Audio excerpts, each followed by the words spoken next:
വലിയ വിവാദമാക്കാൻ സംഘപരിവാർ തുടങ്ങിയല്ലോ. എന്താണ് അവരുടെ ഉദ്ദേശം?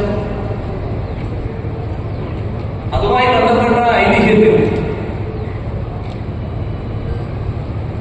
അയ്യപ്പനോടൊപ്പം വാവനുണ്ട്,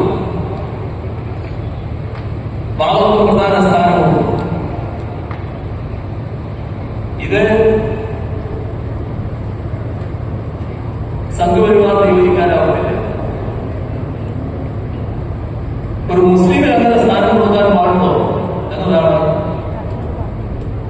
സംഘപരിവാറെ ചോദിക്കുന്നത്. അതിന്റെ ഭാഗമായി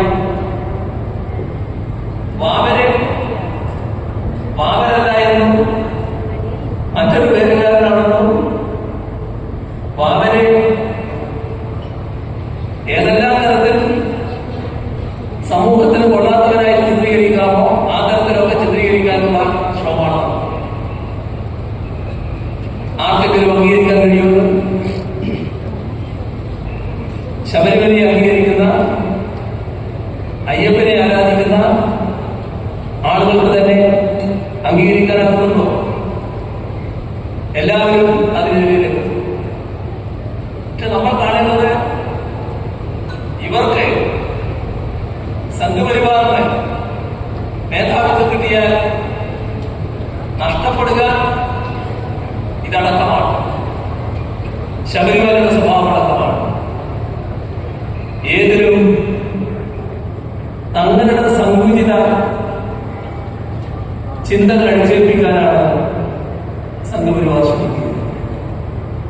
ഒരു കാലത്ത് വലിയ തോതിൽ ജാതിഭേദവും മതദ്വേഷവും എല്ലാം ഉണ്ടായിരുന്ന നാടാണ്.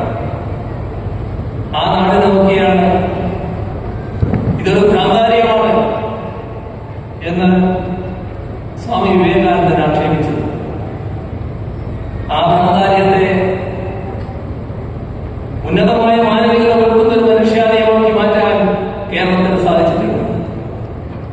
അതിനെ നവോത്ഥാനം വഹിച്ച പങ്കു ചേർന്നല്ല.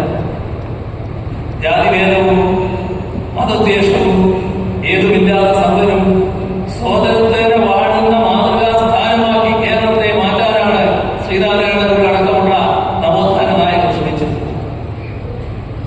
ഇതെല്ലാം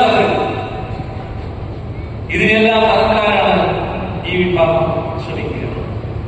അപ്പോ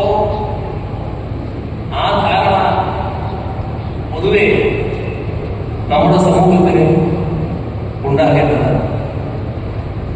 ന്യൂനപക്ഷ മതവിഭാഗങ്ങൾ നമ്മുടെ രാജ്യത്ത് ഭരണഘടന അനുസരിച്ച് തന്നെ പ്രത്യേക പരിരക്ഷ നൽകേണ്ടവരാണ്. എന്നാൽ സംഘപരിവാർ